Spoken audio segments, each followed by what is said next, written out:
इस ये दिखाए गए वीडियो का मसला क्या था ये हम लोग बाद में डिस्कस करेंगे। नमस्कार रहेगा, मेरा नाम शुभम है और आप देख रहे हैं Bihari back benchers.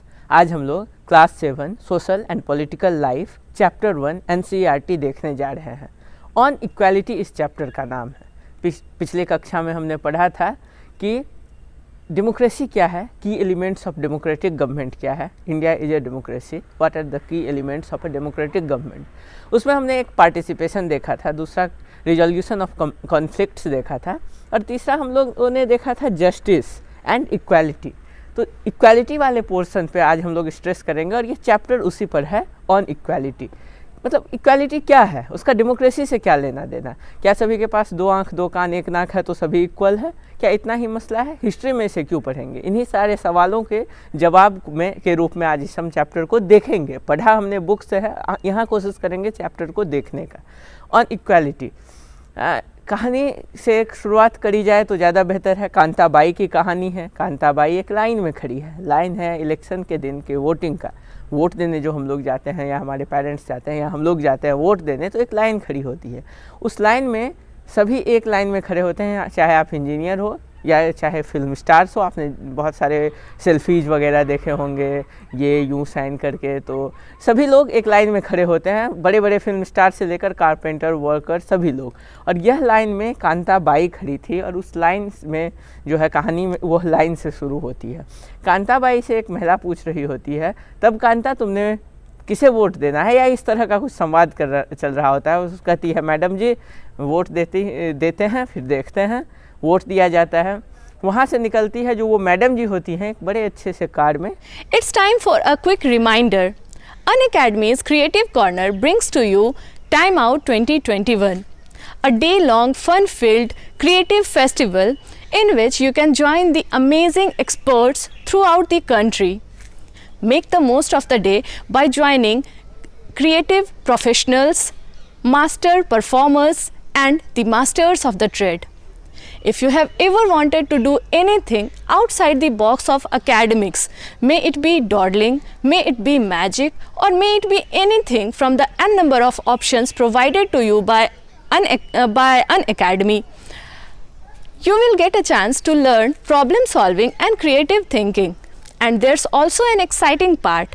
You can get a chance to win subscription for Creative Corner just by recreating a video of yourself about whatever you have learned in timeout session and submitting it to Unacademy. So save the day. It's 31st January 2021 from 9 AM onwards, and you register for free by using the link below and use the referral code BBench. Kanta भी अपने slum के तरफ जाती है, slum में रहती है, अपने बीमार बेटी के लिए गर्म पानी देती है। उसे हॉस्पिटल ले जाना है, लेकिन उससे पहले उसे जाना पड़ेगा मैडम जी के यहाँ काम करने के लिए। वह जाती है, वो काम करती है, जाते वक्त पैसा मांगती है कि मैडम जी आज कुछ एडवांस दे दो मुझे। तो वो उसे पैसा देती है। वो पैसा लेकर फिर वापस अपने स्लम जाती है, वहाँ से बच्ची को उठाती है और गवर्नमेंट हॉस्पिटल जाती है। और वहाँ भी एक लाइन लगता है और यह लाइन जो है बहुत अलग है वोटिंग वाले लाइन से। दोनों लाइन के बीच के डिफरेंस को ही समझने का प्रयास करने की कोशिश आज हम लोग करेंगे। तो आइडिया ऑफ इक्वालिटी जो है, डेमोक्रेसी में सबको वोटिंग का राइट है। अगर आप 18 साल से ज़्यादा के हैं तो आप वोट कर सकते हैं, अपना प्रतिनिधि चुन सकते हैं। लेकिन वो वोटिंग वाले समय का जो आइडिया है कहाँ से आता है? क्योंकि यूनिवर्सल एडल्ट फ्रेंचाइज हमारा है जो 18 साल से ऊपर, इसका बेसिक आइडिया क्या है? इक्वालिटी। तो वो लाइन जो वो खड़ी होती है वोटिंग के वक्त और ये लाइन अभी हॉस्पिटल में, गवर्नमेंट हॉस्पिटल में लगी होती है, ये दोनों लाइन में बहुत फ़र्क है। एक लाइन था जिसमें सभी लोग एक साथ आकर खड़े हो गए थे और एक यह लाइन है गवर्नमेंट हॉस्पिटल की जिसमें गरीब, कांताबाई और उसी के जैसे लोग हैं। और ये लाइन कहीं ना कहीं एक जैसी है और इस लाइन में एक ख़ास बात है कि सभी इसमें गरीब ही खड़े होते हैं। इसीलिए आइडिया ऑफ इक्वालिटी के बारे में कांताबाई जैसे लोग थोड़े अनश्योर होते हैं कि आइडिया ऑफ इक्वालिटी क्या है। इक्वल राइट्स टू वोट ही इक्वालिटी का कारण है क्या? Other kinds of equality. ऐसा नहीं है कि असमानता जो है गरीब अमीर क्लास के आधार पर ही होता है, और तरह के भी असमानताएँ होती है कास्ट के आधार पर। अगर आप अर्बन एरिया में रहने वाले लोग होंगे तो आप मान सकते हैं कि कास्ट वास्ट कुछ नहीं होता है, लेकिन कभी अखबार या मैट्रिमोनियल साइट्स के पन्ने पलट कर देखिएगा, वहाँ जाति बहुत बोल्ड अक्षर में और बहुत ज़रूरी कंडीशन के रूप में मेंशन होता है।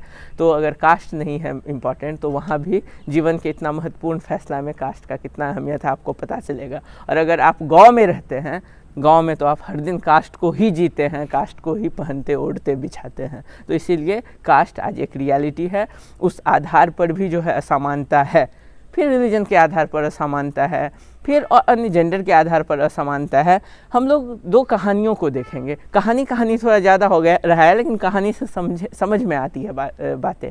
आज ये कहानी मेरी या कांताबाई की नहीं होगी, आपकी नहीं होगी, ये ओम प्रकाश वाल्मीकि की कहानी झूठन है, जिसमें वो एक बच्चे के बारे में लिखते हैं।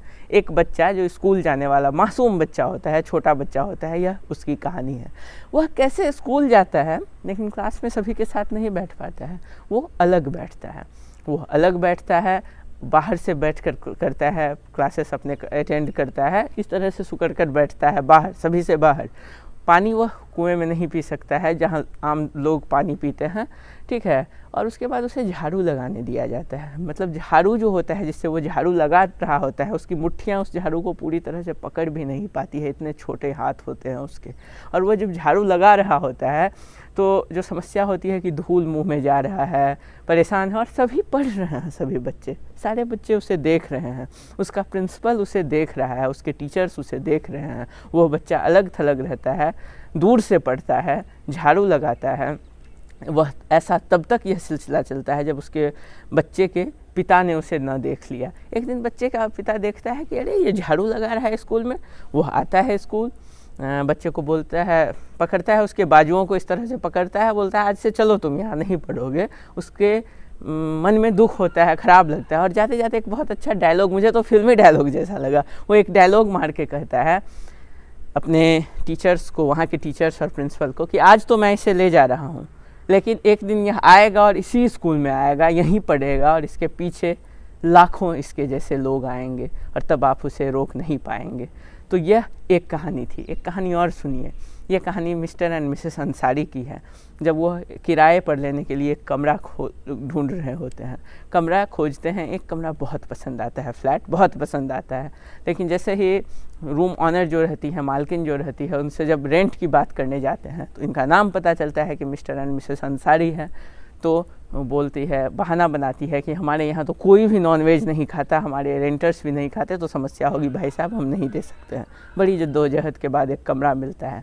यहाँ मुख्य विषय कमरा नहीं है, समस्या कमरा का मिलना नहीं है, लेकिन यहाँ समस्या क्या है, रिकॉग्नाइजिंग द डिग्निटी। यहीं पे हमारे बच्चन जी दीवार फिल्म का जो है जिक्र आता है, जब वो डायलॉग मारते हैं कि मैं आज भी फेंके हुए पैसे नहीं उठाता, जिसका वीडियो आपने देखा।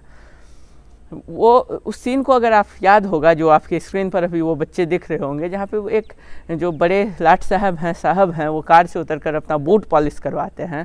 बूट पॉलिश करवाने के बाद सिक्का उछाल कर बच्चे की तरफ फेंकते हैं, तो बच्चा उठकर कहता है, साहब मेहनत से मैंने कमाया है, पैसे हाथ में दो, मैं फेंके हुए पैसे नहीं उठाता। रिकॉग्नाइजिंग द डिग्निटी यहाँ पे आता है कि हम अपने डिग्निटी, अपने आत्मसम्मान की रक्षा करें। यहाँ पे ओम प्रकाश वाल्मीकि जैसे स्टूडेंट का भी डिग्निटी होता है, कांताबाई का भी डिग्निटी होता है, बूट पॉलिश करने वाले एक आम नागरिक का भी डिग्निटी होता है। हर जाति रंग भेद लिंग के आधार पर हम उस डिग्निटी को नहीं ले सकते हैं। क्यों? क्योंकि कॉन्स्टिट्यूशन, हमारा संविधान उसे हमें देता है। अब इक्वालिटी इन इंडियन डेमोक्रेसी में इक्वालिटी कहाँ से आता है? तो 4 पॉइंट्स को याद रखिए। हमारा संविधान जो है 4 बातें कहता है। पहला, everyone is equal before the law. दूसरा, nobody can be discriminated on the grounds of sex, race, religion इत्यादि इत्यादि के आधार पर आप किसी को डिस्क्रिमिनेट नहीं कर सकते हैं। तीसरा, कि सभी को इक्वल एक्सेस है पब्लिक प्लेस का। कोई भी अगर पब्लिक प्लेस है, जैसे कि सड़क, मंदिर, कुआं, सभी को इक्वल एक्सेस है। आप किसी के जाति इन आधारों पर उसे दूर नहीं रख सकते हैं। एंड अबॉलिशन ऑफ अनटचेबिलिटी को ख़त्म कर दिया गया, इलीगल कर दिया गया, गैर कानूनी कर दिया गया। लेकिन अब ये 4 चीज़ तो हैं, ठीक है, किताबों में लिखी हुई है, लेकिन कहाँ से ये गवर्नमेंट इसको लागू कैसे करती है? तो पहला, लॉ बनाकर, दूसरा अपने स्कीम्स में, लॉ बनाकर कैसे करती है ये भी हम लोग जानते हैं, स्कीम्स में कैसे करती है ये भी हम लोग जानते हैं। एग्जाम्पल देते हैं मिड डे मील स्कीम की।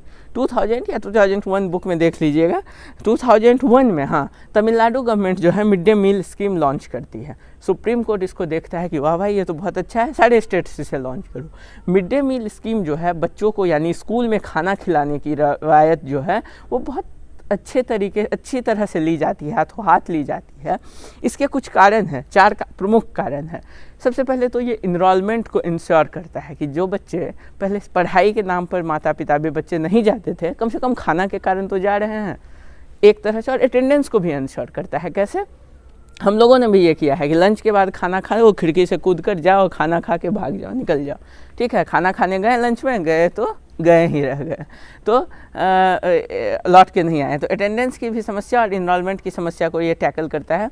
दूसरा, किसी ना किसी तरह मदर्स, जब मान लीजिए हम स्कूल से 1 बजे खाना खाने घर जा रहे हैं, माँ तो बैठी नहीं होगी कि आओ लल्ला खाना खिलाएंगे, कुछ काम ही कर रही होगी, तो माँ को अपना काम रोक कर खाना खिलाना पड़ता है। बहुत सारे लोगों की माँ जो है खेतों में काम करती है या कोई अपना व्यवसाय करती है या घर के ही काम में व्यस्त रहती हैं, तो वो काम रोक कर जो है उनको आना पड़ता है खाना खिलाने के लिए। ये दूसरी समस्या सॉल्व हुई। कास्ट प्रेजुडिसेस को भी कहीं ना कहीं ये ख़त्म करता है। कैसे? अलग अलग कास्ट के लोग, अलग अलग जाति के लोग जो हैं अलग अलग जगह पर बैठ के खाते थे अपने घर में, लेकिन यहाँ जब मिड डे मील स्कूल देगा तो एक थाली देगा आपको, एक लाइन में एक पंक्ति में एक कतार में खड़ा करेगा और बिठाएगा और खिलाएगा। आपके बगल में कौन कास्ट, किस कास्ट के लोग हैं, आपको इससे फ़र्क नहीं पड़ेगा। अपर कास्ट है फिर भी अच्छा, लोअर कास्ट है सो कॉल्ड फिर भी अच्छा, सो कॉल्ड अपर कास्ट है तो अपने में रहो भाई, साथ खाना है तो खाओ।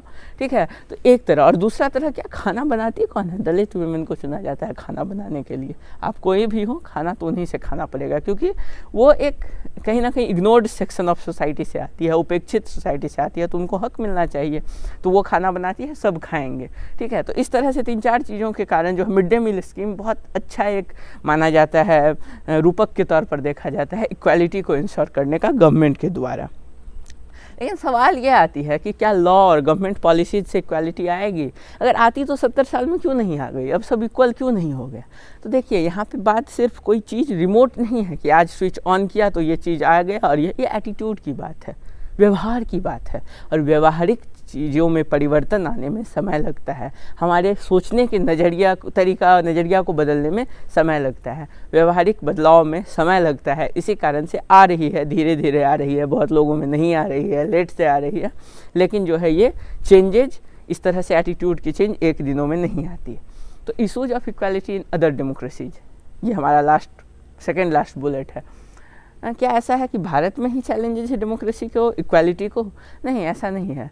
रोजा पार्क्स का नाम आपने ज़रूर सुना होगा। 1950 के दशक में, 1950s में यूएसए में एक सिविल राइट्स मूवमेंट की घोषणा हो जाती है। कैसे? एक अफ्रीकन लड़की, अमेरिकन अफ्रीकन लड़की जो है वो सीट देने से वाइट को मना कर देती है। वहाँ क्या होता था, वाइट्स को बड़ा इज्जत सम्मान दिया जाता था, लेकिन जो अफ्रीका मूल के लोग थे उनके साथ नस्लवाद, रेसिज्म किया जाता था। तो एक दिन एक महिला बैठी थी जो सो कॉल्ड ब्लैक इससे आती थी, और उन्हें एक वाइट साहब जो है कहते हैं सीट दो। क्यों भाई? तो क्योंकि मेरा रंग घोड़ा है तो मुझे सीट दे दो। उन्होंने कहा नहीं, मैं तो ऐसे मतलब नहीं, तो ठीक नहीं लग रहा है मुझे, मैं नहीं दूंगी। वो अड़ गई, और अड़ गई। यही कहीं ना कहीं बुनियाद है सिविल राइट्स मूवमेंट का, और जो बाद में जाकर 1964 में सिविल राइट्स एक्ट भी अमेरिका में आता है, जिसके तहत सबको बराबर करा जाता है।